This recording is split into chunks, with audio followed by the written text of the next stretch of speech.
Good morning, my beautiful podcast family. Happy Wednesday. I am sorry that I have been absent the past couple of weeks. Oh my goodness, I'm sorry. Here we go with this yawning again. I swear I'm getting better with it. Um, although this week I did not sleep much again. But I did take like a mental break and a reset for the last couple of weeks because we were coming up on my daughter Haydan's murder trial. And I just needed to spend that time fasting and praying and reflecting and just doing all the things I needed to do to pray for the outcome that we got this week. So 691 days after Haydan was murdered, we finally went to trial this week. And I am happy to say that we got a guilty conviction. Jeremiah pled guilty to both charges, the second-degree murder and the felony elude, and agreed to a set sentence of 20 years without possibility of parole. So we will go for final sentencing in October, and the judge could at that time give more, suspended, and things like that. But for our family, we've been waiting for this. Like, it's been 691 days of uncertainty of, is there going to be a conviction? What's going to happen? Is this going to be for nothing? Are we going to get justice for Haydan? And finally, and no accountability, right? No accountability from the person that did this and made this choice and took a life. And so I have been fasting and praying for weeks, 22 hours, 26 hours, 36 hours, 24 hours, 10 hours, like just all of this fasting and praying and literally on my knees, like, please, God, please bring accountability forward. That's what our family needs. The accountability, accepting accountability for this, and accepting the consequence for actions. And I think that's so huge. Our kids today, in general, as a whole population, as the entire world, don't really understand accountability because we don't hold them accountable like they should be. And a lot of that is because of electronics and things like that, or just maybe gentle parenting. I don't know. But I just feel like kids aren't held to a standard like they used to be, when I was a kid. And that has really affected the way that they act, the way they behave, the morals that they have, the upbringing, everything like that, right? And then you also have to consider addictions, things, they become so addicted to these tablets, to these phones, but then not only that, also addicted to substances and things at earlier ages now than I feel like kids used to be. So there's a lot of things that we're failing as parents now with teaching our kids or holding our kids to certain standards, and that dynamic needs to change. And so I've just been praying for that, praying for, accountability, for justice. We have offered a plea several times over the last year and a half, almost similar to the one that was entered this week on Monday, and it has been declined, and a counter offer has been brought forward with much less of a sentence, 5 years, 10 years, 7 years, things like that. Just something that we as a family didn't feel was sufficient justice and sufficient consequence for taking someone's life. So finally we came to the agreement on the 20 years and pleading guilty to the murder and to the felony elude. And we feel like we now have justice for Haydan. There is now accountability. He willingly accepted accountability for what he has done. And I'm glad that that happened. Our family has a little bit of peace now, knowing that this wasn't for nothing. I mean, to a sense, it was still for nothing. He had written me letter after letter after letter just saying, you know, that he ran because he eluded because he didn't want to go to jail. And so here we are 691 days later, and he's in jail where he didn't want to be because of the choice that he made, instead of pulling over and accepting that consequence for speeding, driving without a license, things like that. Now, for being held accountable and responsible for killing HAIDAN, and a much more extensive sentence than what he would have gotten if he had just pulled the car over. So again, there's consequences for actions and reactions. And at this point, I just hope that he uses this time and this sentence to really reflect on life and what he has lost, what he has taken, and what he can potentially gain from this. Because when a young person is incarcerated for an extensive sentence like this, it can go one of two ways. They can spend 20 years in prison and come out and be the same person they were when they went in there. Or they can spend 20 years in prison really reflecting on who they want to be when they come out, repenting for what they have done, learning from this mistake, learning from the choices they've made, finding a purpose while they're in there. And when he comes out, I just pray that that's the outcome, and that he uses this experience and this time to change who he is and be able to help boys like he is, so that they don't make the same choices that he made that led up to HAIDAN's murder. So that's my hope, and that is what I will continue to pray for the next 20 years. And saying that out loud just sounds like forever, but it's really not. It goes by so fast. Like, HAIDAN should be 20 years old right now, and I feel like yesterday she was born. And so it goes by so fast. But again, our family has a little bit of peace and a little bit of comfort, finally. We don't have to move forward with the trial now. We will go to sentencing October the 9th, and that will be the final determination of the entire sentence.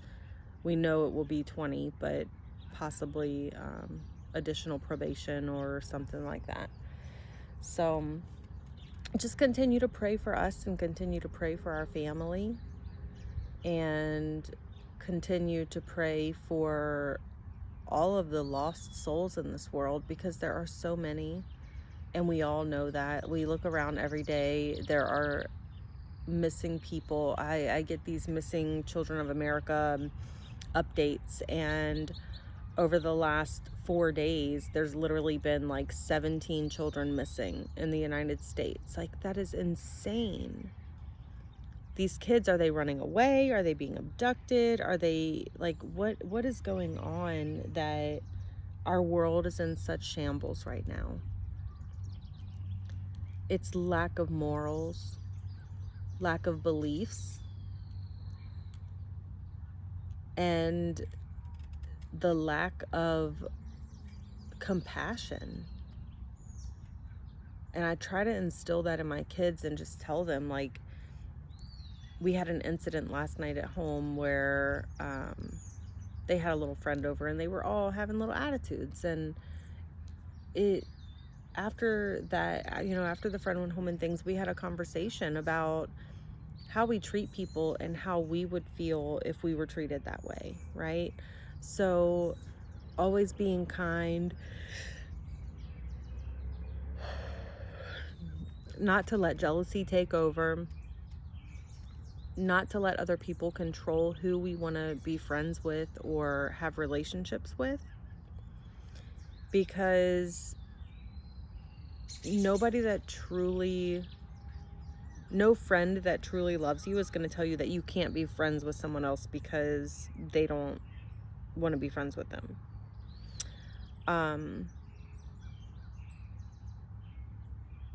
Some things are a moral issue though, right? So if something happened that was just totally like, I can't believe they would ever do that because that is horrible, then you have to make a decision. Like, do you want to continue to be friends with someone that lacks morals and lacks beliefs and is just not a good person?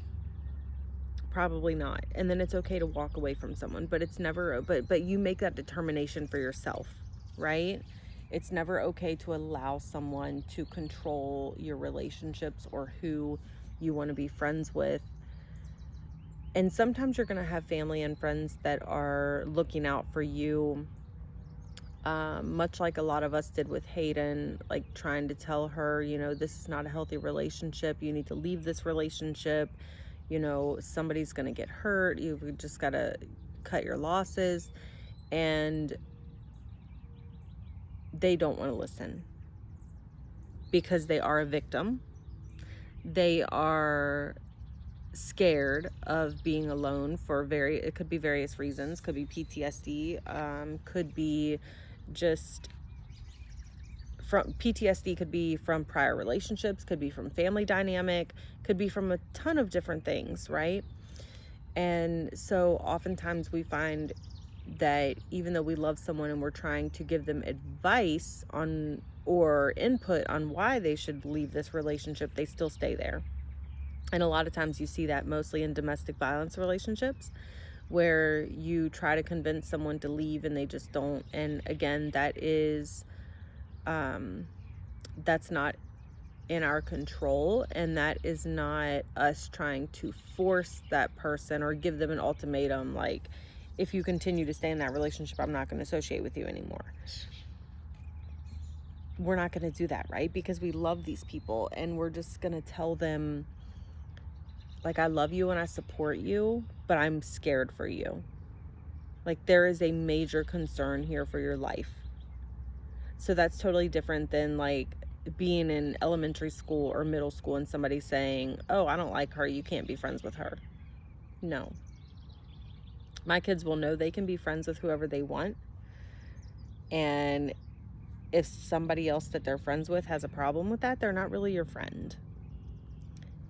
Because just because you're friends with someone that doesn't get along with someone else you're friends with, that doesn't mean that they have to get along or that you have to be around them both at the same time every single day. No, you prioritize, you make time for each individually, and you make them both feel like they are loved, they matter, they are important. And then when they see this and they're like, wow, like, she's really a good person and she's really like still going to be friends with both of us and make sure that neither of us feel uncomfortable.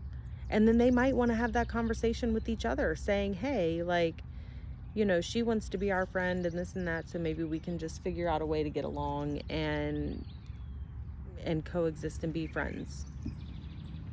So when people see the way that we act, and if we're acting in a certain way and it's appealing to them, it's more likely to spark their interest and make them want to act in the same way, right?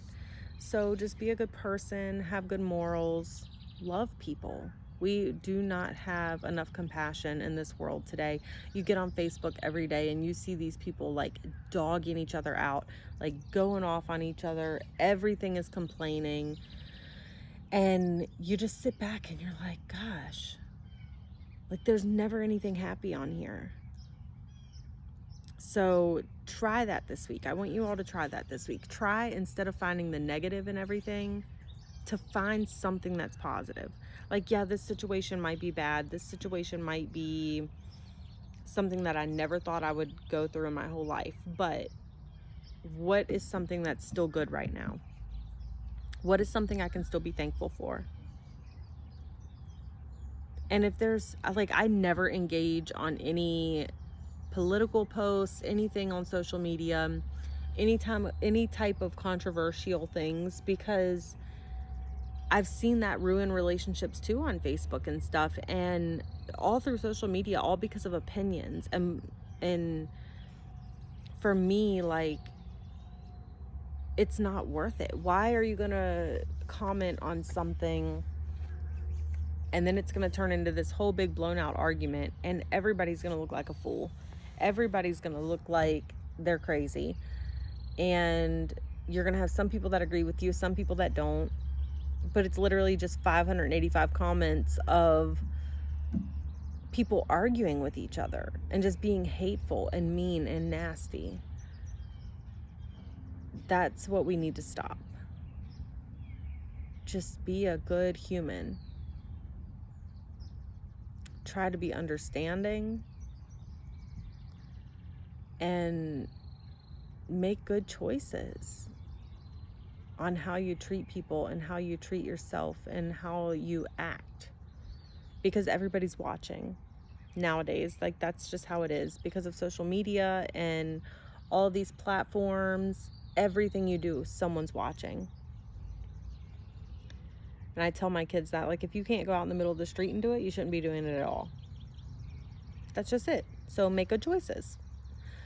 So we need to hold ourselves accountable as adults. And that is something that I have really come to understand and realize over this fasting and this prayer that I've been doing about accountability and bringing accountability forward. It has also brought my own accountability forward and things that I need to hold myself accountable for. So I'm trying to do better in so many different ways and so many different things, and just to hold myself accountable and be thankful and grateful when other people do that as well. Because nothing, and like with the situation with Hayden, nothing will ever bring my daughter back. But having the person that did this accept accountability and accept a significant sentence gives me a sense of peace, knowing that somebody's being held responsible. Somebody's being held accountable for this. You don't just take a life and walk away like you did nothing wrong. That's a human. That's a person. That's someone's daughter. That's someone's sister. That's someone's aunt. I say that, but she never got the chance because her life was taken away to be an aunt. But there's accountability now, and that's so important to me. Accepting accountability for your actions, for your reactions. For so long, when I first left my first domestic violent relationship, and I mean still now, there is no accountability for the person that hurt me and hurt me repeatedly over and over and over, and still continues to try to do that to this day.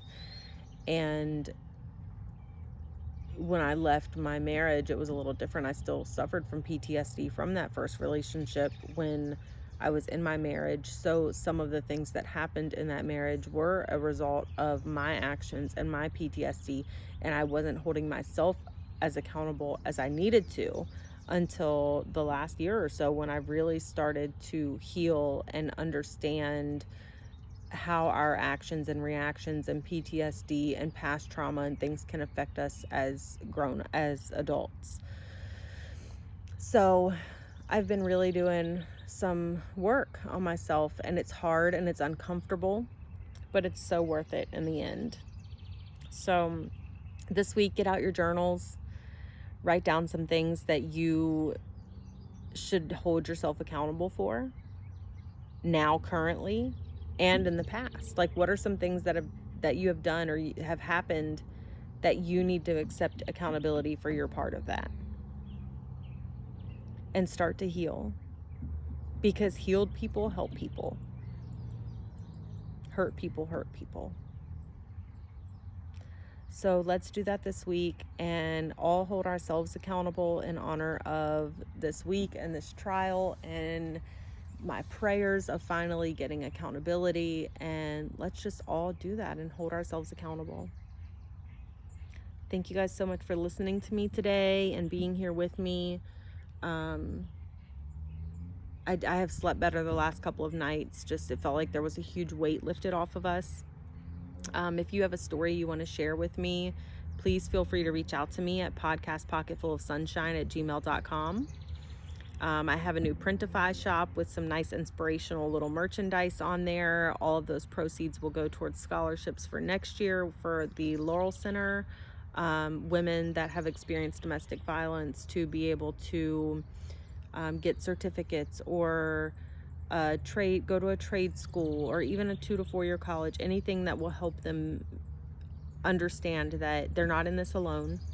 Here's a little piece of hope, and you can get through this without having to go back to that domestic violent relationship. Our scholarships for the school are already fully funded next year. Thank you to the amazing donor that has donated the funds for those 2 scholarships. And we are working on a memorial garden as well here in town at Clark County High School for Hayden, and another family friend of ours that life was taken way too soon as well in a vehicle, intentionally to violence. So we will have a memorial garden hopefully by the start of the school year for Hayden and Madison, and just continue to pray for accountability for that as well, for that trial that's coming up. We need peace, and we need our families need peace, and we need justice for these beautiful girls that were taken way too soon away from our families and our lives and our world. So again, thank you all for joining me today. And if you want to be on the podcast, again, feel free to email me, podcastpocketfulofsunshine@gmail.com. You can message me on Facebook, on any of the platforms, and I'll respond to you. And I even have had people write in anonymously and ask me to read their stories anonymously, and I've done that as well and gotten some great feedback from those clips also. So I'm here to help you in any way I can. If you need resources, I can get those for you. And if you just need a friend to talk to, I'm here. I also started a domestic violence online support group, which is every Wednesday at 7 p.m. It's on Zoom. You have to email me if you want the link. I change the link every week. I do log on every week for 10 minutes just to see if anyone will join. But again, it's a link that you have to request, and then each week I will send that to you, and we will meet confidentially on Zoom face to face so that we know who's on there with us, and we know it's not somebody disguising themselves as someone else for safety purposes and things like that. No one will ever know that you've joined my group. I don't share the information publicly. It is strictly information only, or request only. So I love you guys. Have a good week, and I hope to hear from some of you all soon. Bye.